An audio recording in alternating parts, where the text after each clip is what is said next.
Well, I guess we'll go ahead and get started. If you're here, welcome.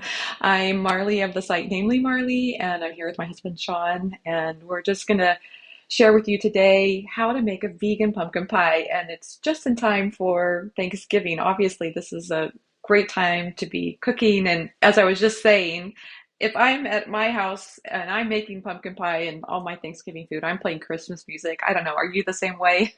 I love to have Christmas music playing as I'm cooking up the feast. I personally love this week of cooking and just excites me to have multiple things going on in the kitchen at the same time and have it all come together for this beautiful meal. But the trick, I think, is to make a few things ahead of time, and that is this pumpkin pie. I like to make it a few days ahead. It sits in the fridge nicely, and then it comes out and it's perfect. So that's what we're making today, and I'm excited to have you join me.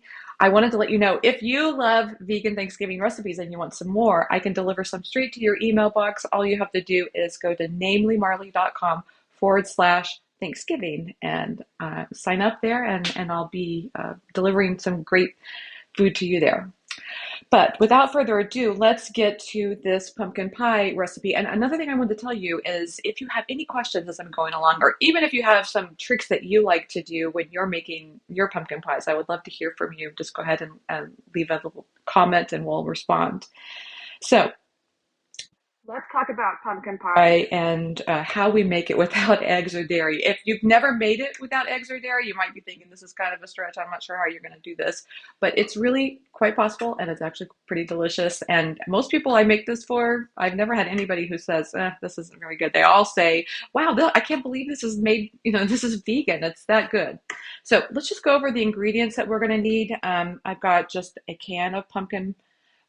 You want pumpkin puree. You don't want to get the pumpkin pie filling can that has other ingredients in it, and we don't want to mess with that. So this is just pumpkin pie filling. By the way, I got this at Costco. It was way cheaper than, our local grocery store. I want to say it was over $2 a can, and this one came out to a little over $1 a can. Pretty good deal. I've got some coconut milk. I've refrigerated this for at least 24 hours to get the fat to solidify so we can measure out the fat. I've got both granulated sugar and brown sugar. My mom always made it with just granulated sugar. I just happen to like the flavor of brown sugar, so I just do a little bit of both.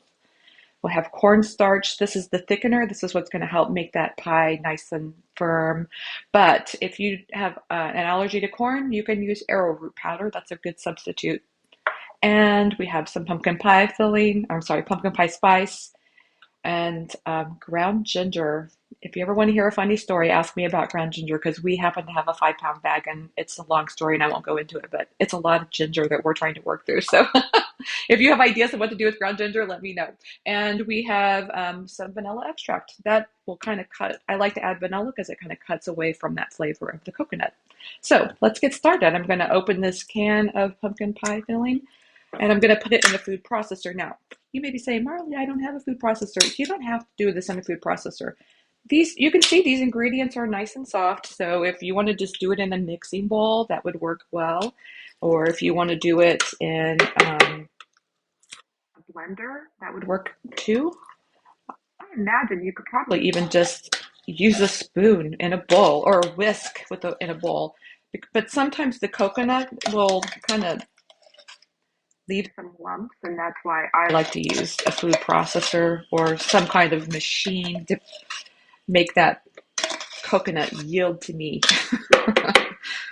So I like to measure out a cup of the coconut fat. You can see in this can, I actually made a pie already this morning, and I used some of the coconut fat in here, but you can see the coconut fat it just gets nice and firm once you've let it sit for a while in the fridge. So I'm just going to measure out. I'm going to scoot this over here so you can see it better. I'm going to measure out a cup of this fat. Now, I imagine you might be thinking, what if you don't want to use coconut? You may be worried that the coconut is going to add too much coconutty flavor, and I totally understand. I think there's so much going on with this recipe that it's not a big deal if it doesn't really leave a strong coconut flavor. But you may even be saying even a mild coconut flavor is too much for you. You can't stand it. So you could use tofu. Silken tofu is a great option. It's whipped. You can whip it or just measure out some silken tofu, and that will work just fine. This pan is, the fat is just a little bit softer. I didn't have it in the right part of the fridge, and so it didn't firm up all the way, but it's pretty close. Just get a little bit more in here. Now, the reason I use coconut milk is because we're replacing the eggs, and you know, eggs have a lot of fat in them, and so coconut milk is a great, it's obviously a lot of fat and makes this pie really creamy and delicious. So that's why we add coconut milk. Tofu will doesn't have as much fat in it, but it definitely has that texture, and so it will replace eggs pretty nicely. Okay, we're going to add some brown sugar and some granulated sugar. And this is 4 tablespoons of cornstarch. That never likes to leave the bowl. I don't know why that is.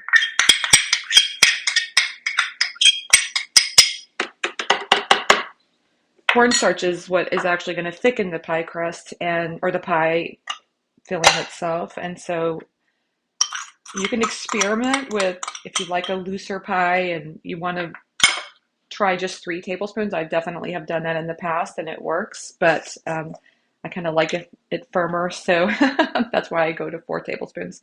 And we're going to use a whole tablespoon of pumpkin pie filling, or pumpkin pie spice. And you may be saying, Marley, you shouldn't measure out over the dish because what if you spill more? I just think I love pumpkin pie spice so much that if more spills out, I'm going to be completely happy with that. I love it. And then we're going to add a teaspoon of ground ginger.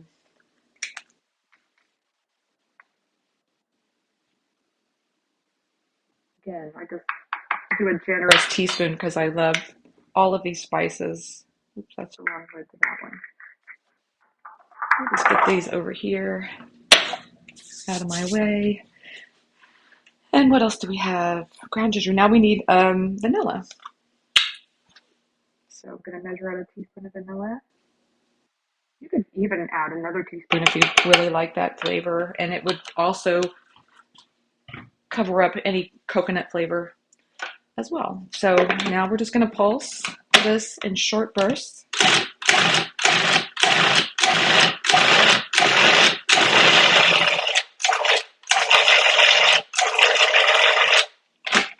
You can see here that this mixes up quite nicely, but I don't like all this stuff around the edges. I want that actually in the filling, so I'm going to put this back in here, and I'm going to get out where's my, oh, here it is, spatula here, and just scrape down the side so we get all that goodness actually in the pie itself.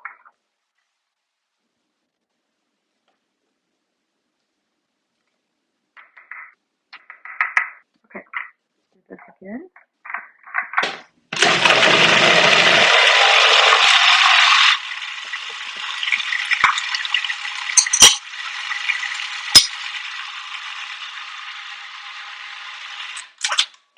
Okay, that's pretty good. Now, I'm going to get a couple of these things out of the way here.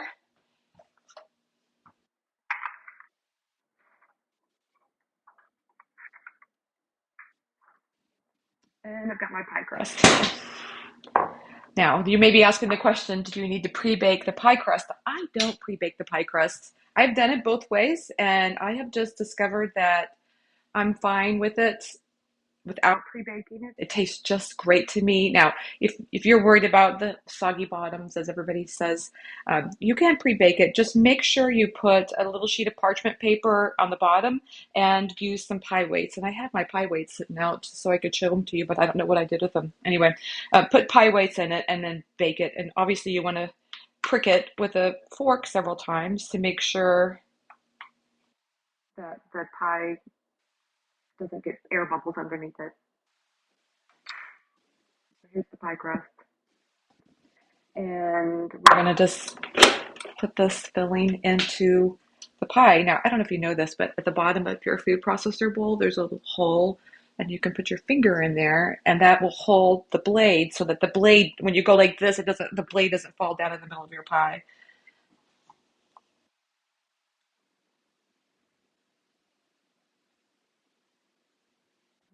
Use the spatula. And,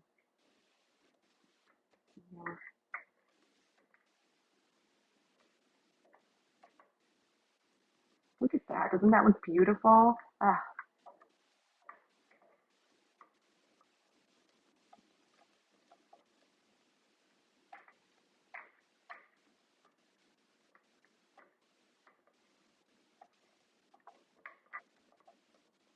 now, I could spend a lot more time scraping all this out, but just so I don't bore you to death, I'll just, what I like to do is make sure we have a nice little smooth topping because it will bake that way.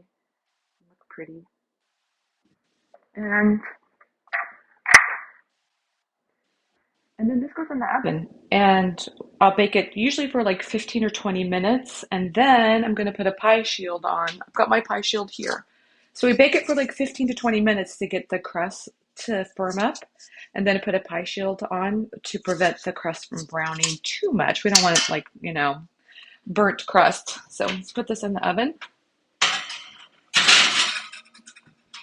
And I'm going to set a timer for 20 minutes. I don't know about you, but I live by the timer because without a timer, I get very distracted. And the next thing you know, it's like, the pie is burnt. So live by the timer. It's a great way to go. This is my baked pie.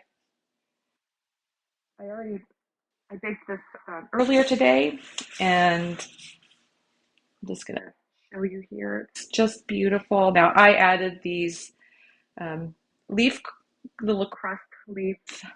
What do you call those? Just little baked leaves, just to decorate it some more. I thought it was beautiful, and it made me think about some questions that you might have. One of which might be, what do I do if my pumpkin pie cracks? Because sometimes you will see these cracks. And what I've noticed is that a lot of times it might come out of the oven a little bit cracked, and those cracks have a tendency to seal up as the pie cools. But if, let's say, you have a crack that's right through the middle or something, and you don't know what to do, it just doesn't look beautiful. In this particular situation, I wasn't happy with the way that the crust looked, and so I just added these. I baked these, and then I added them after the pie baked, and I think it looks just beautiful. But I want to show you some things that you can do because I have a few more of these little leaves that I made, just kind of cutting the pie crust and then making a little leaf shape to it. But if you have cracks in your pie crust, you can just add these around artistically. I just think it's beautiful. Look at that. Doesn't that look pretty? I just think it just transforms just the typical pie into something beautiful. Another thing I want to tell you is you might wonder if you want to serve it with whipped cream, and what would you do for vegan whipped cream? And I got this Califia Farms. It's whipped cream, heavy in whipping cream, and basically you just put this in a blender, add a little bit, let's say a tablespoon or two of powdered sugar, and a little bit of vanilla, and whip this up for 2 or 3 minutes, and you're going to have some delicious whipped cream that goes beautifully on pumpkin pie.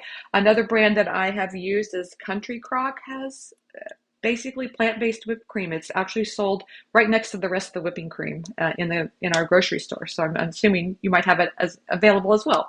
So I love this stuff. Pumpkin pie and whipped cream just goes so nicely together. So I thought I wanted to let you know about that. So let's try a taste test. I wanted to just cut into this. I'm going to scoot this little piece over so you can see exactly what this pie looks like. We're getting Thanksgiving started early around here, having pumpkin pie on the Monday before Thanksgiving.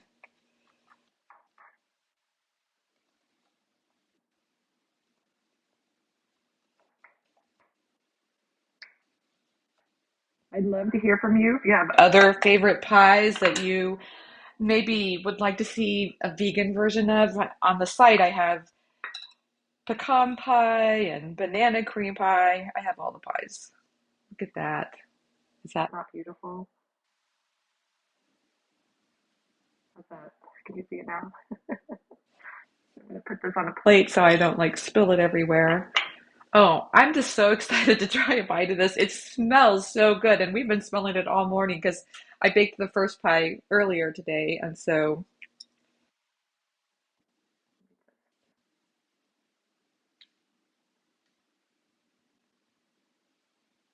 here we go. There's the bite.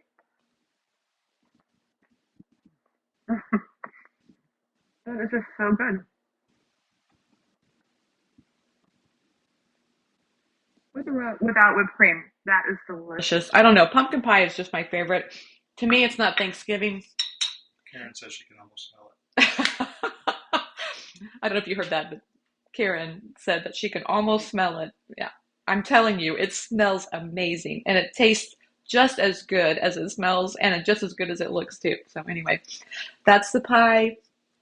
That's really all I have for you today, and I hope that this gives you the I don't know, the desire to try making your own pumpkin pie at home. And if you have any questions along the way, you can always email me. If you have questions, I'm always happy to help, or just leave a comment below. I would love to hear from you what kind of pies you're going to be making this year for Thanksgiving. I would love to hear from you. So, anyway, thanks for joining me. I had a great time. Happy Thanksgiving.